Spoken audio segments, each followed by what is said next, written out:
तो hello friend, आज के वीडियो में बात करने वाले हैं अपने बायोकेमिस्ट्री के यूनिट 5 के इंपॉर्टेंट क्वेश्चन उसके सॉल्यूशन के बारे में। यूनिट 4 के ऑलरेडी क्वेश्चन जो है अपलोड कर दिए गए हैं, जा करके आप चेकआउट कर सकते हैं। और कमेंट बॉक्स में कमेंट जाके जरूर से करिएगा कि आपके किस यूनिट के इंपॉर्टेंट क्वेश्चन सॉल्यूशन चाहिए। तो आइए बात करते हैं। यहाँ पे जो हमारा पहला क्वेश्चन दिया गया है, डिफाइन एंजाइम। एंजाइम होती क्या है इसके बारे में। तो हमारी जो एंजाइम होती है एक तरीके की बायोकैटालिस्ट होती है। बायोकैटालिस्ट का मतलब होता है जो हमारे बॉडी में होने वाले बायोकेमिकल रिएक्शंस होते हैं उसको बढ़ा देते हैं, स्पीड अप कर देते हैं, उसको बोलते हैं बायोकैटालिस्ट बोलते हैं। तो हमारे जो एंजाइम होते हैं एक तरीके के बायोकैटालिस्ट होते हैं जो हमारे बॉडी में होने वाले केमिकल रिएक्शंस होते हैं उसको इंक्रीज कर देते हैं, उसके रेट को इंक्रीज कर देते हैं, बढ़ा देते हैं, उसको बोलते हैं एंजाइम बोलते हैं। और जो हमारी एंजाइम्स होती है एक तरीके की प्रोटीन होती है, लेकिन सभी प्रोटीन एंजाइम नहीं होते हैं, लेकिन सभी एंजाइम जो होती है प्रोटीन होती है, आपको ध्यान रखना है। और यहाँ पे आगे लिखा गया है कि हमारे जो एंजाइम्स होते हैं यह हमारे सेल के अंदर, सेल के साइटोप्लाज्म में, माइटोकॉन्ड्रिया में, टिश्यू में और बॉडी फ्लूइड के अंदर हमारे एंजाइम प्रेजेंट होते हैं। और यहाँ पे एग्जाम्पल लिखा गया कि हमारा, जैसे आपको पता है कि आप खाते हैं रोटी, रोटी से मिलता है क्या, आपके बॉडी में जाने के बाद ग्लूकोज मिलता है। अब ग्लूकोज से क्या बनता है, ग्लूकोज फास्फेट बनता है, ये आपको नॉर्मली पता है। लेकिन जैसे ही आपको यहाँ पे मतलब कि ग्लूकोज से ग्लूकोज 6 फास्फेट बन रहा है,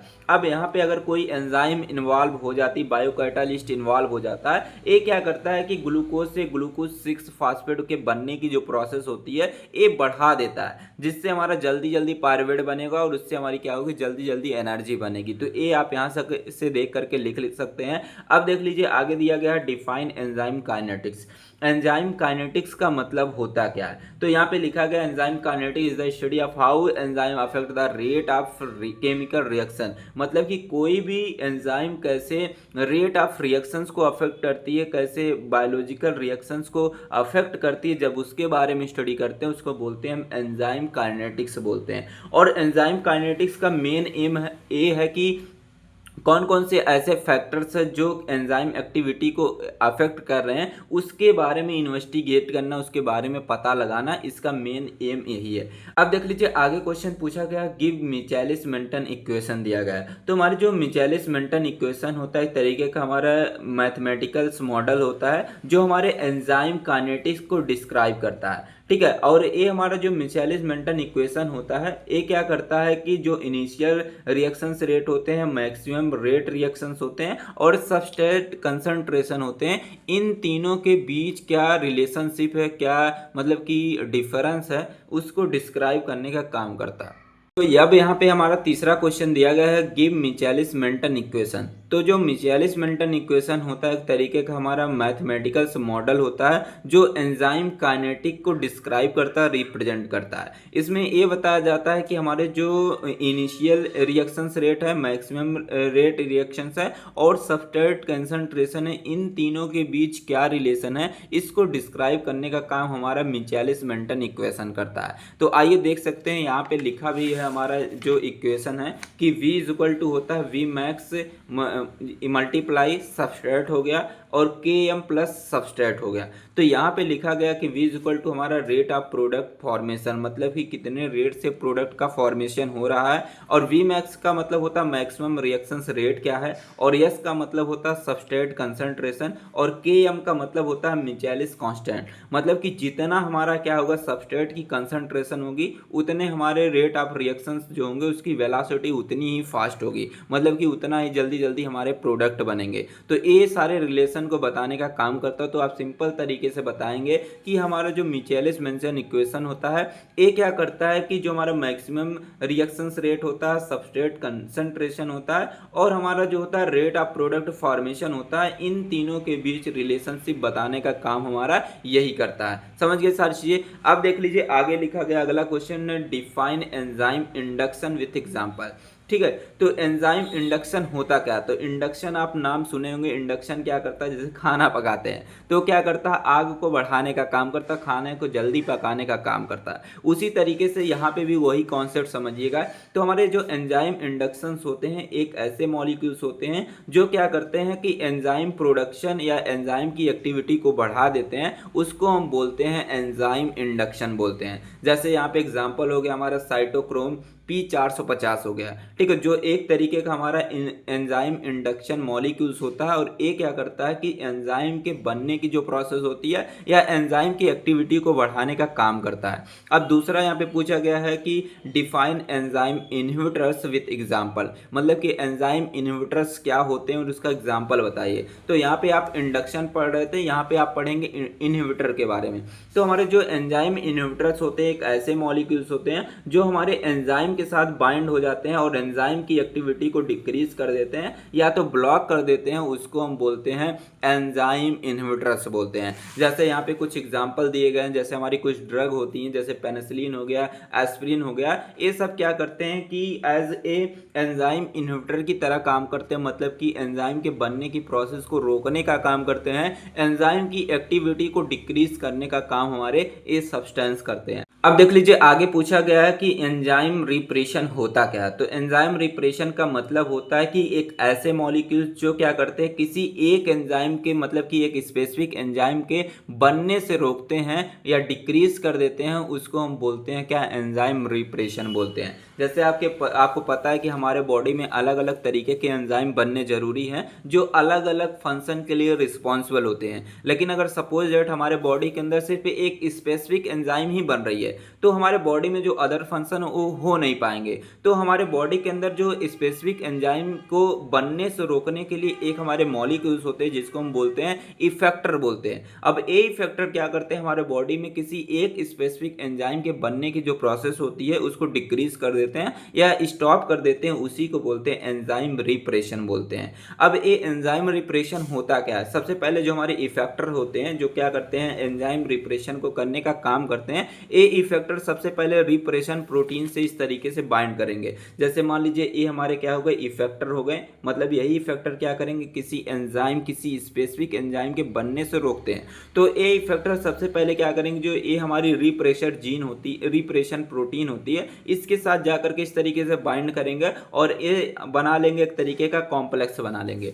अब एक कॉम्प्लेक्स क्या करता है कि जो डीएनए होता है डीएनए के साथ जाकर के बाइंड करेगा और जो ट्रांसक्रिप्शन की जो प्रोसेस होती है वो रोक देता है। अब जैसे ही ये रुक जाएगा तुरंत हमारे जो बॉडी के अंदर स्पेसिफिक कोई एक प्रोटीन बनने से रुक जाती है, तो उसी को बोलते हैं हम क्या, एंजाइम रिप्रेशन बोलते हैं। तो ये सारी चीजें आप यहाँ से देख करके लिख सकते हैं। अब देख लीजिए अगला क्वेश्चन पूछा गया, what is coenzyme and isoenzyme. Isoenzyme क्या होते हैं और कोएंजाइम क्या होते हैं, इसकी डिफिनेशन यहाँ पे लिखनी है। सबसे पहले बात करेंगे कोएंजाइम के बारे में। को का मतलब होता है सपोर्टिव, एंजाइम का मतलब हो गया एंजाइम, मतलब कि ऐसे सब्सटेंस जो एंजाइम का सपोर्ट करते हैं उसको बोलते हैं हम कोएंजाइम बोलते हैं। तो डिफिनेशन लिखी गई है, एक coenzyme is an organic molecules that increase the function of an enzyme, मतलब कि एक ऐसे ऑर्गेनिक मॉलिक्यूल्स जो क्या करते हैं किसी भी एंजाइम के फंक्शन से या उसके एक्टिविटी को इंक्रीज कर देते हैं, बढ़ा देते हैं, उसको हम बोलते हैं कोएंजाइम बोलते हैं। जैसे एग्जांपल में हो गया हमारा विटामिन B2 हो गया, विटामिन B5 हो गया और हमारे निकोटीना एडेनिन डाई न्यूक्लियोटाइड हो गए।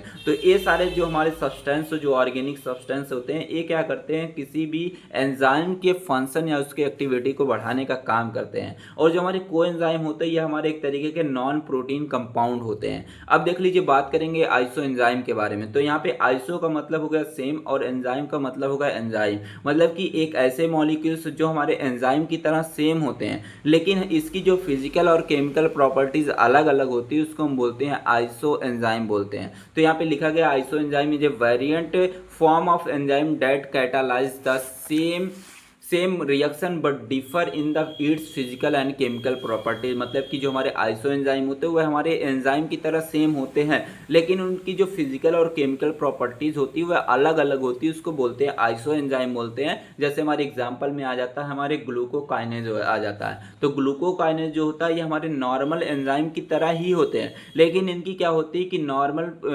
नॉर्मल जो हमारे एंजाइम्स होते हैं उनकी और फिजिकल प्रॉपर्टी और केमिकल प्रॉपर्टी और हमारे जो आइसो एंजाइम की फिजिकल केमिकल प्रॉपर्टीज होती है दोनों की अलग अलग होती है। समझ गए।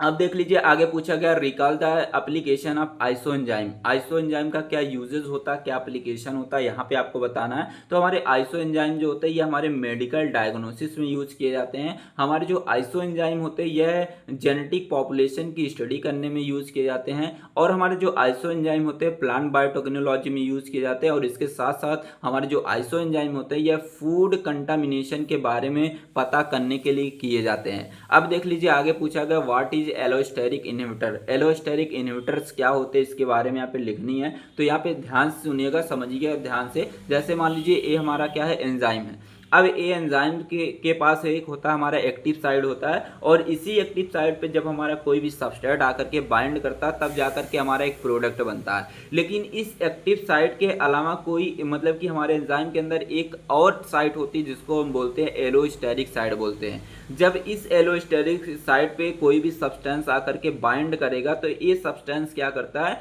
इस पूरे एंजाइम का जो शेप होता है उसको क्या कर देता है, अलग कर देता है, जिससे कि हमारा सबस्ट्रेट आकर के यहाँ पे बाइंड ही नहीं कर पाएगा। ठीक है, और हमारा प्रोडक्ट बनता ही नहीं है। तो यहाँ पे लिखा गया when A molecules stop the activity of enzyme, मतलब कि जब कोई भी मॉलिक्यूल्स या सब्सटेंस क्या करता है, किसी भी एंजाइम की एक्टिविटी को रोक देता है, उसको हम बोलते हैं एलोस्टेरिक इनहिबिटर्स बोलते हैं। तो यहाँ पे लिखा गया bye entering a secondary site and allosteric site which change the shape of active site. मैंने बोला कि हमारे पास क्या होता है, हमारे एंजाइम के पास एक एक्टिव साइट होता है, इसी पे जाकर सबस्ट्रेट बाइंड करता है और प्रोडक्ट बनाता है। लेकिन हमारे एंजाइम के पास एक और साइट होती है जिसको एलोस्टेरिक साइट बोलते हैं। जब इस एलोस्टेरिक साइट पे कोई भी सब्सटेंस आकर के बाइंड करता है तो ये जैसे ही बाइंड करेगा तुरंत इसका शेप क्या हो जाएगा, अलग हो जाएगा। तो ये हमारा यहाँ पे बाइंड ही नहीं कर पाएगा, तो हमारा प्रोडक्ट बनेगा ही नहीं। और इसी को बोलते हैं, इसी सब्सटेंस को बोलते हैं हम क्या, एलोस्टेरिक इनहिबिटर्स बोलते हैं। समझ गए सारी चीजें।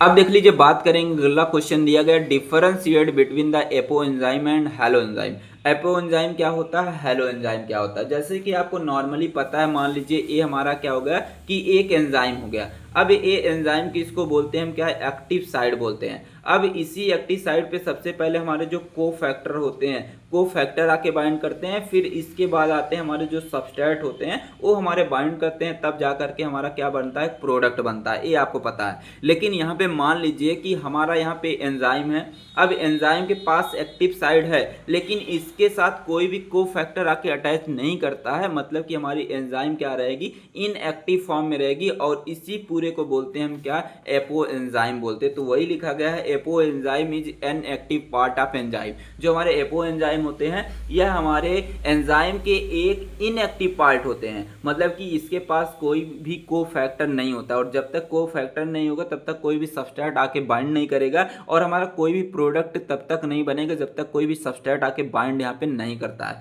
अब देख लीजिए आगे पूछा गया कि हैलो एंजाइम क्या होती है। तो हैलो एंजाइम जो होती है एक तरीके की एक्टिव एंजाइम होती है, मतलब कि इससे क्या होगा कि मतलब इस जगह पे पहले आकर के कोफैक्टर बाइंड करेगा, कोएंजाइम आके बाइंड करेगा। ठीक है, अब जैसे ही बाइंड करता है तुरंत आके हमारे सबस्ट्रेट बाइंड कर जाते हैं और जैसे सबस्ट्रेट बाइंड करते हैं तुरंत हमारा प्रोडक्ट बन जाता है। जैसे मान लीजिए ये हमारा क्या हो गया, एंजाइम हो गया।